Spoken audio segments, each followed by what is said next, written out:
मेरा नाम आरुषि है। ये कहानी मेरी बेटी आदित्य और उसकी जिंदगी पर है। मैं बिजनौर के एक छोटे से कस्बे की रहने वाली हूँ। जब मैं विधवा हुई तो मेरे माँ बाप ने मेरी दूसरी शादी कर दी। एक ऐसे व्यक्ति से कर दी जिसका पहले से ही एक बेटा था और मेरे पास भी एक बेटी थी।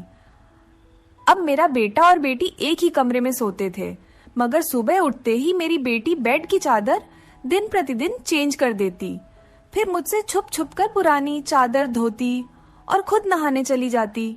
कई बार तो मेरी बेटी बेहोश भी हो जाया करती थी। वो दिन ब दिन बहुत कमजोर होती जा रही थी। एक दिन सुबह उठकर मैं जल्दी से बेटी के कमरे में चली गई, मैं श्रेप, मगर आगे का माहौल देखकर मैं शर्म से पानी पानी हो गई। दिल से एक यही बात निकली कि भगवान ऐसा मंजर कभी किसी माँ को न दिखाए, क्योंकि वहां मेरी बेटी और बेटा आडिडे। अब कहानी पूरा सुनिए। मैं शादी के 2 साल बाद ही मैं विधवा हो गई थी। उस वक्त मेरी उम्र 18 साल थी, क्योंकि मेरे माँ बाप ने मेरी शादी 16 साल की उम्र में ही कर दी थी। मैं अपने माँ बाप की इकलौती बेटी थी, मगर मुझे ऐसा लगता था मैं उन पर एक बहुत बड़ा बोझ हूँ, मानो जैसे कि मैं उनकी बेटी ही नहीं थी। मेरे पैदा होने के बाद ही मेरी माँ कोई खुशी नहीं देख पाई थी और मेरे पिता, उनको तो बेटे की बहुत चाहत थी, इसलिए वो मुझे नापसंद करते थे और हमेशा ही मुझसे अलग रहते थे। मुझे दिल से प्यार नहीं करते थे, वो मुझे अपना मानते भी नहीं थे और मुझ पर बहुत गुस्सा करते थे। कुछ खानदानी शक्तियों की वजह से मेरे पिता दूसरी शादी भी नहीं कर सके। बस इसी कारण वो मुझसे बहुत नफरत करते थे। हर वक्त मुझसे सख्ती से ही बात करते थे और इसी वजह से उन्होंने मेरी शादी भी जल्दी ही करवा दी थी। मेरा पति सरकारी स्कूल में एक शिक्षक था। हमारी एक 3 साल की बेटी भी थी, मगर एक दिन विद्यालय से आते हुए रास्ते में उनका एक्सीडेंट हो गया और मौके पर ही उनकी मृत्यु हो गई। वो भी मेरा साथ छोड़ गए। वो दिन मेरे लिए किसी कयामत से कम नहीं था। मुझ पर तो परेशानियों के पहाड़ ही टूट पड़े थे। कुछ दिन गुजारने के बाद मेरे सास ससुर ने भी मुझे मेरे माँ बाप के घर भेज दिया। शायद उन पर भी मैं बोझ ही थी। वो भी मुझे अच्छा नहीं समझते थे। उनके ख्याल से मैं मनहूस औरत थी। मैंने ही जैसे उनके बेटे को मार दिया हो। फिर मैं चुपचाप अपने माँ बाप के साथ उनके घर आ गई। मेरे माँ बाप ही मुझे बोझ ही समझते थे। मैं अपनी बेटी को सीने से लगाकर अकेले अकेले बहुत रोती थी। फिर कुछ दिन बाद मेरे माँ बाप ने मेरी दूसरी शादी कर दी, एक ऐसे व्यक्ति से जिसका पहले से ही एक बेटा था और मेरे पास भी एक बेटी थी। हम दोनों एक जैसे थे, इसलिए हमारी शादी हो गई, वरना मेरे तो अच्छे रिश्ते भी नहीं आते थे। उसका बेटा मेरी बेटी से 1 साल छोटा था। उसके बेटे का नाम अभिषेक था और मेरी बेटी का नाम अदिति था। हम लोग साथ ही रहने लगे और वक्त इसी तरह गुजरने लगा। देखते ही देखते अदिति 16 साल की हो गई और अभिषेक 15 साल का हो गया। जब अभिषेक के पिता का देहांत हो गया, वो भी इस दुनिया से चले गए। मतलब मेरे दूसरे पति भी हमेशा हमेशा के लिए हमें छोड़कर चले गए। उनकी हमेशा ही तबीयत खराब रहती थी। उन्हें तरह तरह की बीमारियों ने घेर रखा था, लेकिन उनकी बीमारियों के साथ जैसे तैसे गुजर बसर हो रहा था। उनके जाने के बाद मानो जैसे घर की रौनक ही उड़ गई हो। हमारा अपना मकान था, इसलिए किराए की चिंता नहीं होती थी और मेरे घर में ही एक किराना की छोटी सी दुकान थी। एक दिन जब हम सब लोग सो रहे थे, फिर अचानक ही बहुत जोर से आवाज आई। मेरा तो दिल बैठ गया। मैं बहुत घबरा गई थी और डर भी गई थी। मैंने देखा कि आवाज तो अभिषेक के कमरे से आई है। मैं उसके कमरे की तरफ दौड़ी तो मैं देखते ही हैरान रह गई। कमरे की छत गिर गई थी। यह देखकर मैं घबरा गई। मुझे डर था कि कहीं अभिषेक तो इस छत के नीचे नहीं दब गया। जब मैं करीब गई और मैंने जाकर देखा तो अभिषेक वहां नहीं था। वो बाथरूम जाने के लिए उठा होगा, इसी वजह से उसकी जान बच गई, क्योंकि उसके कमरे की छत गिर गई थी। मैंने ईश्वर से धन्यवाद किया कि यह तो अच्छा हुआ कि अभिषेक को कोई चोट नहीं आई। अगर उसको कुछ हो जाता तो मैं उसके स्वर्गवासी पिता को क्या मुंह दिखाती। लेकिन अब हमारे पास इतने पैसे नहीं थे कि हम उस छत को दोबारा डलवा सकते। कमरे का तो कबाड़ा ही बन गया था। सारी छत गिर चुकी थी और हमने उसको उसके हाल पर ही छोड़ दिया। उसके बाद मैंने अपने लिए अपना बिस्तर रसोई में ही डाल दिया और कमरे में दोनों बच्चों को सोने के लिए कहा, क्योंकि बाहर तो बहुत ज्यादा सर्दी थी और बाहर कोई सो भी नहीं सकता था और कमरे में एक बेड और एक चारपाई ही थी। 2 लोग भी बहुत मुश्किल से सो पाते थे। अब वो दोनों एक ही कमरे में सोते थे, मजबूरी थी, क्या कर सकते हैं। एक कमरे में तो दुकान थी और मेरे पति ने घर में 3 ही तो कमरे बनवाए थे। यूं तो हम 3 लोगों के हिसाब से कमरे ठीक थे, लेकिन एक कमरा दुकान के लिए भी तो जरूरी था। अब मजबूरी थी, क्या कर सकते थे, गुजारा तो करना ही था। एक दिन मेरा बेटा बेटी के कमरे में सोया तो सुबह सुबह कुछ ऐसा हुआ कि मैं चकित रह गई। अभिषेक तो सवेरे उठकर नाश्ता करने भी बैठ गया था, जबकि अदिति अभी तक सो रही थी। वो तो इतनी देर तक नहीं सोती थी, लेकिन आज वो इतनी देर तक क्यों सो रही थी? उसकी आदत थी कि वो सुबह जल्दी उठ जाया करती थी। मैंने उसको आवाज भी दी तो वो उठ नहीं रही थी। थोड़ी देर के बाद मैंने उसके कमरे में जाकर उसको देखा तो पता चला कि वो बेहोश हो चुकी थी। मैं बुरी तरह से घबरा गई थी कि उसको क्या हो गया। मैंने फौरन ही अभिषेक को बोला कि पास के ही डॉक्टर को घर बुला लाओ। डॉक्टर घर पर आया तो डॉक्टर ने कहा कि यह बेहोश हो गई है, लड़की काफी कमजोर है, खून की भी कमी है, कोई भारी काम इससे मत करवाना, बस आराम ही करवाना, फल अच्छा खाना वगैरह खिलाइए, ठीक हो जाएगी। जब अदिति को होश आया तो मैं उसके पास गई और मैंने उससे पूछा कि तुम्हें क्या हो गया था। तो वो कहने लगी कि बस ऐसे ही बैठे बैठे मुझे चक्कर आने लगे थे और मैं बेहोश हो गई थी। मैंने अपनी बेटी को कहा कि तुम आराम करो, मैं तुम्हारे लिए नाश्ता बनाकर लाती हूँ। जब मैं नाश्ता लेकर आई और मैंने आकर देखा, वो अपने कमरे में नहीं थी और कमरे के बिस्तर पर चादर भी नहीं थी। मैंने बाहर जाकर उसको देखा तो वो उसी चादर को बैठकर धो रही थी। मैंने उससे पूछा, तुम ये चादर क्यों धो रही हो? तुम्हारी तो तबीयत ठीक नहीं है, डॉक्टर ने तुम्हें आराम करने के लिए कहा है। मैं उस पर बहुत चिल्लाई और कहा कि यहाँ से उठो, अपने कमरे में जाओ और नाश्ता करो, कुछ खाओ पियो, तभी तो ठीक हो जाओगी। उसने कहा, नहीं नहीं, मुझे ये चादर जरूर धोनी है, बिस्तर पर बिछाने के लिए। हमारे घर में एक ही तो चादर है। मैंने कहा कि अचानक से ये चादर धोने का भूत तुम्हारे सर पर क्यों सवार हो गया है? इतनी तो चादर गंदी नहीं थी जो तुम उसको धोने के लिए बैठ गई। छोड़ दो इसे, मैं खुद इस चादर को धो दूंगी, उठो। यहाँ से उसने मेरी बात नहीं मानी और चादर को छत पर सुखाने के लिए चली गई। उसके बाद ही उसने नाश्ता किया। फिर थोड़ी देर के लिए वो सो गई और अभिषेक भी काम पर जा चुका था। उसको सिर्फ मैंने हाई स्कूल तक ही पढ़ाई करवाई थी और वो एक कपड़े की दुकान पर काम करता था। वह बहुत ही मेहनती था। घर वाली दुकान तो मैं खुद ही चला लिया करती थी। वैसे भी उस दुकान में ज्यादातर बच्चे ही आते थे। दिन इसी तरह से गुजर गया। उस दिन अभिषेक ने मुझसे कहा, आज मैं खाना खाकर आया हूँ। वो देर से आया था और अदिति भी पहले से ही कमरे में सो चुकी थी। वो भी जाकर कमरे में सो गया। मैंने भी रसोई में अपनी चारपाई डाल रखी थी। जगह बदलने की वजह से मुझे नींद नहीं आ रही थी। मैं अपने पति को याद ही कर रही थी। दूसरा पति मेरा बहुत अच्छा था, मेरा बहुत ख्याल रखता था। उसने कभी भी मुझे पहली शादी का ताना नहीं दिया था और मेरी बेटी को वो हमेशा अपनी ही बेटी समझता था। और मैंने भी अभिषेक को कभी नहीं बताया था कि वो मेरा सौतेला बेटा है। उसने भी मुझसे अपने हिस्से का प्यार ले लिया था। वो मुझे सगी माँ से भी ज्यादा प्यार करता था और मेरा कहना भी मानता था। वो उस घर में अकेला ही मर्द था। वो हमारा इकलौता ही सहारा था, वरना हम 2 औरतें कहाँ जाती। काम भी अच्छे तरीके से कर रहा था। मैंने उसे कहा भी था कि वो आगे की पढ़ाई प्राइवेट पढ़ ले, क्योंकि अगर उसके पास कोई अच्छी डिग्री होगी तो नौकरी भी अच्छी मिल जाएगी। वो मेरी बात मान लेता था। सुबह सुबह फिर से कुछ ऐसा हुआ कि मैं हैरान रह गई। अदिति फिर से बेहोश हो चुकी थी और इस बार तो उसकी शक्ल देखकर लग रहा था जैसे उसके जिस्म का सारा खून ही खींच लिया गया हो। वो बिल्कुल पीली पड़ गई थी। फिर मैंने डॉक्टर को बुलवाया। डॉक्टर ने वही बात कही कि मैंने आराम करने को कहा था। इसको खाने में क्या खिलाया था आपने? मैंने उनको सारी बात बताई। मैंने कहा कि वही दाल सब्जी खिलाई थी और फल भी खिलाए थे। पूरा दिन कोई काम भी नहीं करवाया था। तो डॉक्टर ने कहा कि दोबारा से कैसे इतनी कमजोरी हो गई, आप इस बात को सीरियस लीजिए, नहीं तो आपकी बेटी की जान को खतरा हो सकता है। क्योंकि इस तरह से अचानक बेहोश हो जाना और कई घंटों तक बेहोश रहना कोई मामूली बात नहीं। डॉक्टर ने सख्ती से सारी बात बताई और कुछ देर बाद वो चले गए। फिर जब आदित्य होश आया तो मैंने उससे कहा कि तुमने फिर से अब कोई काम किया तो मुझसे बुरा कोई नहीं होगा। लेकिन थोड़ी देर बाद जब मैं उसके कमरे में दोबारा गई तो मैं यह देखकर हैरान हो गई कि वो क्या कर रही है। वो तो फिर से बेड की चादर को धो रही थी। इस बार मैं उसे दूर से देख रही थी, क्योंकि जो भी वो कर रही थी वह सब कुछ मामूली नहीं था।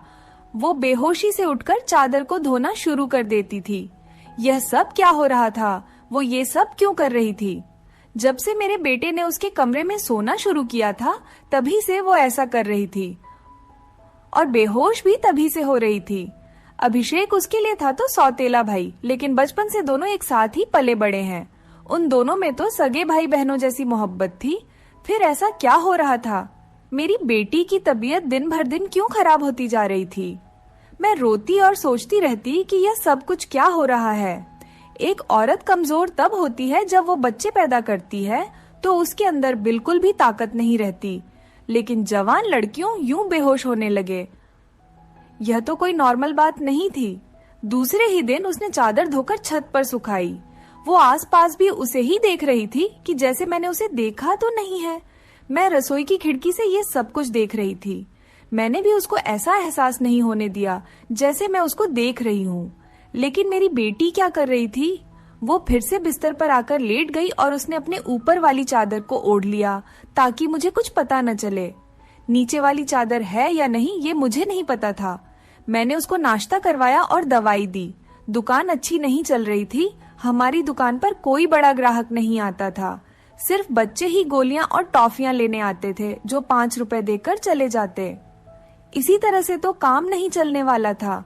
मैं बहुत परेशान थी, लेकिन यह बात मैंने अपने बच्चों को कभी नहीं बताई। अभिषेक को भी कुछ नहीं बताया क्योंकि वो पहले से ही नौकरी कर रहा था। अब अगर ऐसे में ये बात बता देती तो वो और भी ज्यादा परेशान हो जाता। लेकिन मैं खुद बहुत परेशान हो गई थी। ऊपर से डॉक्टर ने कहा था बेटी को अच्छी चीजें खिलाओ, लेकिन घर में तो दाल रोटी के भी पूरे पैसे नहीं हो रहे थे। घर का खर्चा करना बहुत मुश्किल हो रहा था। लेकिन एक दिन कुछ बहुत ही अजीब हुआ। मैंने अपने बेटे अभिषेक और आदित्य को कुछ ऐसी बातें करते हुए सुना जिनकी मुझे बिल्कुल भी समझ नहीं आई। मेरे बेटे ने कहा, ये तुमने तो अभी से ही अपनी तबीयत खराब कर ली है, इस तरह तो नहीं चलेगा। अगर तुम्हें इतनी परेशानी हो रही है तो फिर हम ये सब नहीं कर सकते। मेरी बेटी ने कहा कि नहीं, मुझे यह काम करना है। इसी तरह के मौके बार बार नहीं मिलते हैं और मुझे क्या पता था कि मेरे साथ ये सब कुछ हो जाएगा। मुझे तो पता ही नहीं था कि मेरे अंदर इतनी भी ताकत नहीं है। मेरे बेटे ने कहा कि अब तो तुम्हें पता है ना, मैं तुम्हारी जिंदगी को दांव पर नहीं लगा सकता। तो मेरी बेटी का कहना था कि नहीं, सिर्फ 2-4 हफ्तों की बात है, उसके बाद ये मौका नहीं मिलेगा। ये सब क्या हो रहा था? मुझे कुछ समझ नहीं आ रहा था। ये दोनों क्या बातें कर रहे हैं? एक दिन तो मैंने कुछ ऐसा देखा जिसको देखकर मैं दंग रह गई। सुबह सुबह ही मेरी बेटी ने चादर को फिर से धोकर छत पर सुखा दिया और वो एक तरफ खड़ी होकर उलटी कर रही थी। मैंने कहा कि क्या हो गया है तुम्हें? वो घबरा गई और कहने लगी कि अचानक से मेरा दिल खराब हो गया। मैंने कहा, क्या मतलब है इस बात का कि दिल खराब हो गया? तुम्हारा क्या खा रही हो तुम ऐसा, और चादर को बार बार क्यों धोती हो? क्या छुपा रही हो मुझसे? अगर मुझे पता चला कि तुमने कोई ऐसी वैसी हरकत की है जिससे मेरी और तुम्हारे बाप की इज्जत दांव पर लग गई तो मैं तुम्हें कभी माफ नहीं करूंगी। मेरी बेटी हैरान हो गई। उसने कहा, माँ आप किस तरह की बातें कर रही हैं? ऐसा कुछ नहीं है जैसा आप सोच रही हैं। लगता है आज आपने कोई फिल्म देखी है या किसी ने आपके कान मेरे खिलाफ भर दिए हैं जो आप इस तरह की बातें कर रही हैं। मैं ऐसा क्यों करूंगी? और अगर मैंने इस चादर को धो दिया है तो क्या हो गया? चादर गंदी हो गई थी, बस इसीलिए धो दिया। आपको तो पता है कि कई दिन से मेरी तबीयत खराब है, तो दवाई खाने की वजह से मेरे पेट में भी खराबी हो रही है। अगर मुझे उल्टी आ गई तो इसका और कोई मतलब नहीं है। मेरी बेटी मुझसे इस तरह से बात कर रही थी। मैंने उसके मुंह पर थप्पड़ दे मारा और वो जमीन पर गिर गई। तभी अचानक अभिषेक भी आ गया। उसने कहा कि माँ आप ये क्या कर रही हैं? आपने इस पर हाथ क्यों उठाया? तो मैंने उससे कहा, हाँ मैंने इसको मारा है, इस पर हाथ उठाया है। ऐसा तो मुझे बहुत पहले ही करना चाहिए था, लेकिन अभी मैं पूरी तरह से बात की तह तक नहीं पहुंची हूँ। जिस दिन मुझे पता चल गया तुम दोनों के बारे में, उस दिन देखना। अब मुझे खुद पता नहीं था कि मुझे क्या हो गया था। मेरे दिल में जो बात आ रही थी मैं वही बोलती जा रही थी, जो कि मुझे इस तरह नहीं करना चाहिए था। रात को अचानक मेरी आंख खुली और मैंने देखा कि मेरे बच्चों के कमरे की लाइट जल रही थी। उस वक्त वो क्या कर रहे थे? उनको तो इस समय सो जाना चाहिए था और मुझसे तो शाम को कह रहे थे कि आज हम जल्दी सो जाएंगे। मैं जब कमरे के करीब गई तो वो न सिर्फ जाग रहे थे बल्कि बातें भी कर रहे थे। किसी बात पर बहुत ज्यादा खुश हो रहे थे। मेरा बेटा कह रहा था कि तुम बहुत खुशकिस्मत हो। तो बेटी कहने लगी कि हाँ, खुशकिस्मत तो मैं हूँ, लेकिन अभी कल फिर से जब मेरी तबीयत खराब होगी तो माँ मुझे देखकर बहुत परेशान हो जाएंगी। कब तक ऐसा झूठ बोलेंगे बेटा? बोला, बस कुछ दिन और कर लेते हैं, फिर सब कुछ ठीक हो जाएगा। मैं उनकी बातें सुनकर हैरान रह गई। आज मुझसे रहा नहीं गया। मैंने कमरे के दरवाजे को खोलने की कोशिश की तो मैं हैरान रह गई। उन्होंने दरवाजे को अंदर से बंद क्यों किया था? क्या वजह थी दरवाजा अंदर से बंद करने की? वैसे भी अब मौसम बदल रहा था, उनको दरवाजा खोलकर सोना चाहिए था। मैंने दरवाजे पर बार बार दस्तक देना शुरू कर दिया, लेकिन इस तरह से दस्तक देने के बावजूद भी उन लोगों ने दरवाजा खोलने में आधा घंटा लगा दिया। और उसके बाद जब मैंने कमरे में देखा तो उनके अलावा कमरे में कोई भी नहीं था और वो दोनों ऐसी शक्ल बनाकर बैठे थे जैसे नींद से जागे हों। मैंने कहा, इतनी देर में दरवाजा क्यों खोला है? तो कहने लगे, हम सो रहे थे। मैंने कहा कि झूठ नहीं बोला करो, तुम लोग जाग रहे थे और बातें कर रहे थे। उन्होंने कहा कि हम क्यों इस समय जागेंगे और क्यों बातें करेंगे? हमारा कौन सा कल पेपर है जो हम तैयारी करेंगे और जागेंगे? हम लोग तो सो रहे थे। मुझे उन दोनों की हरकतें समझ नहीं आ रही थीं। मेरे पास बोलने के लिए कोई शब्द नहीं थे। मुझे उनकी बातें समझ नहीं आ रही थी क्योंकि वो दोनों तो ऐसे ही बैठे थे जैसे नींद से अभी अभी जागे हों। उसके बाद मैंने उनको कुछ नहीं कहा और वहां से चली गई, लेकिन मैं सोचती थी कि कोई ना कोई गड़बड़ तो जरूर है। मैं ये देखकर हैरान रह गई। एक दिन मेरी बेटी के बाजू में नील के निशान भी थे। ये तो जख्म के निशान थे। मुझे समझ नहीं आ रही थी कि उसे क्या लगा था। मैंने उससे पूछा तो उसने कहा कि छुरी लगी है, लेकिन छुरी तो उंगली पर लगती है, बाजू पर नहीं। मेरी बेटी कोई ना कोई बात ऐसी है जो मुझसे छुपा रही थी। कभी बेहोश हो जाती थी, कभी उसके शरीर पर अजीब अजीब तरीके के निशान होते थे और कभी उठकर अपने बेड की चादर धोने लग जाती थी और मुझे कमरे में जाने नहीं देती थी। मेरा दिमाग जिस तरफ जा रहा था मैं वैसे ही सोचना नहीं चाहती थी। मेरी गलती थी। मैंने आग और पानी को क्यों एक साथ रखा? मुझे ऐसा नहीं करना चाहिए था। मैंने सोच लिया कि मुझे अब क्या करना है। जवान लड़का और लड़की को मुझे एक साथ एक ही कमरे में नहीं सोने देना चाहिए था। गलती तो मेरी ही थी। मुझे इन सब बातों का ध्यान रखना चाहिए था। अभिषेक था तो अदिति का सौतेला ही भाई। नियत बदलते देर नहीं लगती। जवानी की इस उम्र में बच्चे बुरी संगत में पड़ ही जाते हैं। सगा भाई तो सगा होता है और सौतेला भाई सौतेला। तो फिर मैं कैसे सौतेले भाई बहन को एक साथ एक ही कमरे में सुला रही थी? यह मेरी ही गलती थी। जब हम ही बच्चों पर ध्यान नहीं देंगे, परेशानियां तो पैदा ही होंगी। अच्छी बुरी बातों का ध्यान तो हमें ही रखना होता है। बच्चे तो नादान होते हैं और नादानी में ही बहुत सारी गलतियां कर बैठते हैं। जैसे जैसे विचार मेरे दिमाग में आ रहे थे, अगर ये सारे विचार सही हो गए तो फिर सारा का सारा कसूर मेरा ही होगा। मैंने अपने बेटे और बेटी पर नजर रखी थी। एक दिन मेरा बेटा बेटी को कोई चीज लाकर दे रहा था। मैं छुपकर उनकी बातें सुनने लगी। उसने कहा कि यह तुम्हारी दवाई है, इस परेशानी के लिए यह दवाई ले लो तो सब कुछ ठीक हो जाएगा। उसने मेरी बेटी को छुपाकर वो गोलियां दी।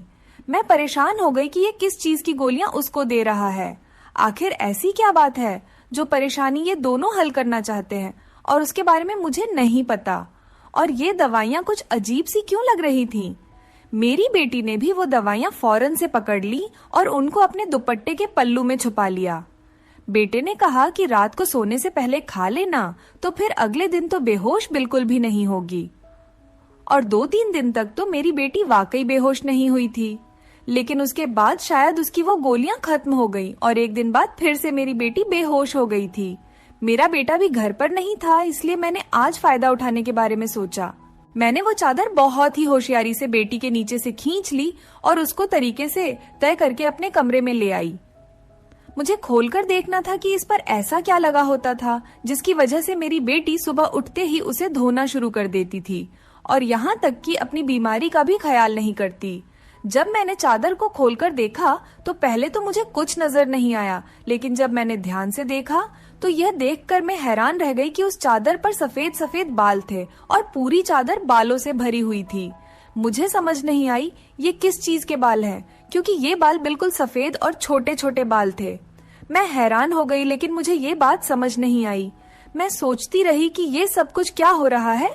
मैं बेटे और बेटी की हरकतों पर नजर रख रही थी, इसलिए सारा कुछ अपने दिमाग में सोच रही थी, लेकिन मैं किसी नतीजे पर नहीं पहुंची थी। तब तक मेरी बेटी को यह पता चल ही गया कि चादर मैंने देख ली है, तो वो मेरे पास आकर बैठ गई और कुछ अजीब सी घबराई हुई नजर आने लगी। उसके बाद मैंने उससे पूछ लिया कि क्या बात है, क्यों परेशान लग रही हो?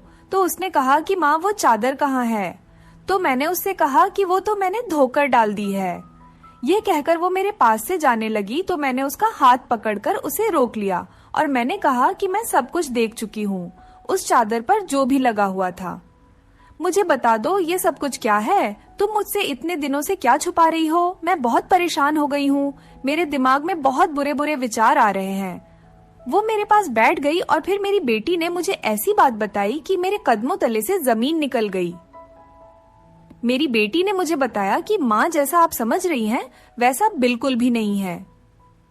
दरअसल हमने देख लिया था कि इस घर के हालात अच्छे नहीं चल रहे, घर की दुकान भी नहीं चल रही थी और भैया भी कुछ खास पैसे नहीं कमा रहे थे, लेकिन हमें ऐसा कोई काम नहीं मिल रहा था जो हम लोग कर पाते।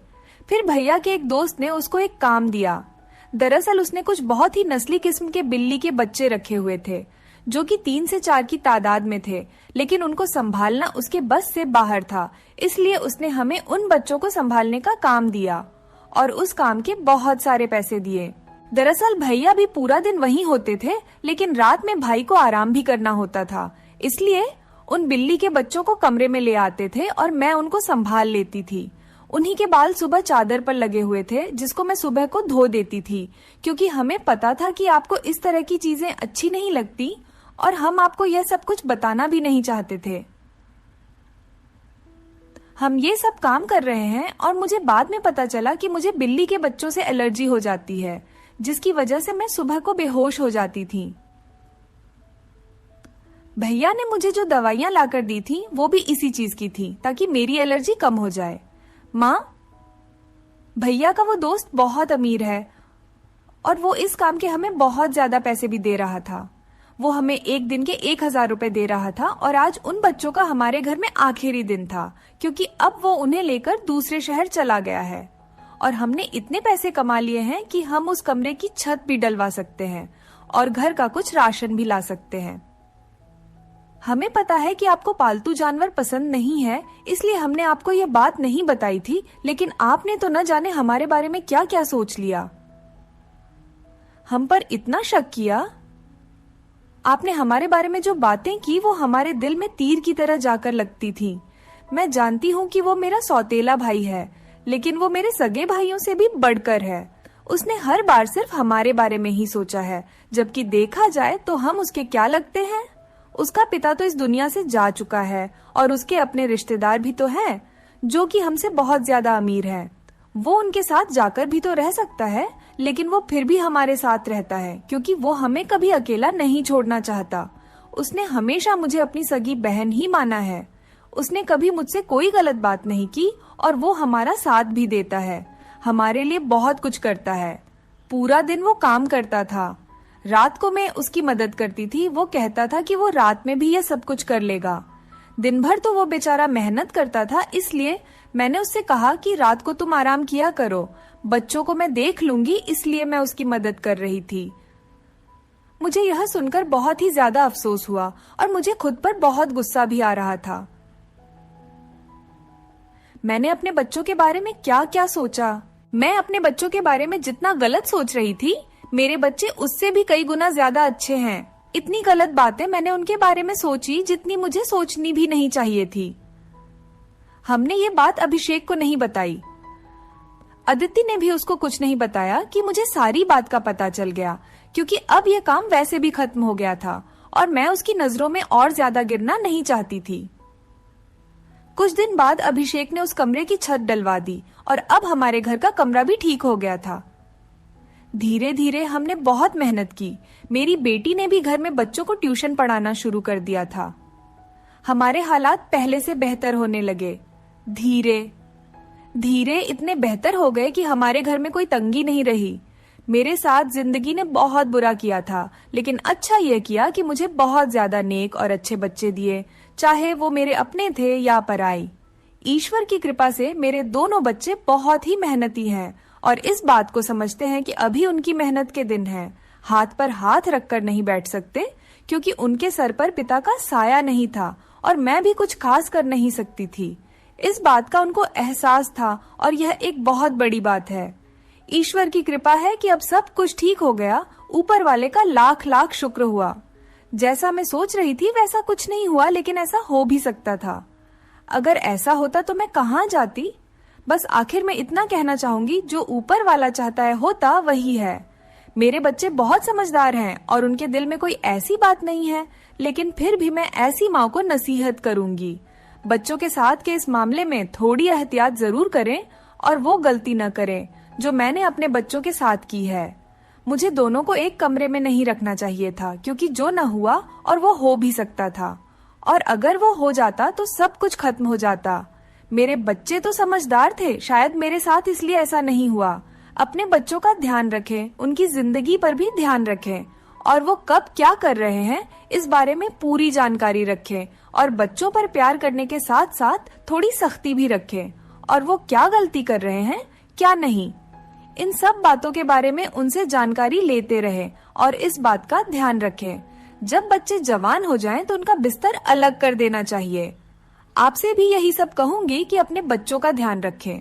दोस्तों, उम्मीद करती हूँ आपको हमारी कहानी पसंद आई होगी। कहानी पसंद आई है तो वीडियो को लाइक करें, चैनल पर नए हैं तो चैनल को सब्सक्राइब करें और हाँ, नोटिफिकेशन बेल को जरूर दबाएं ताकि अगली अपडेट सबसे पहले आपको मिले।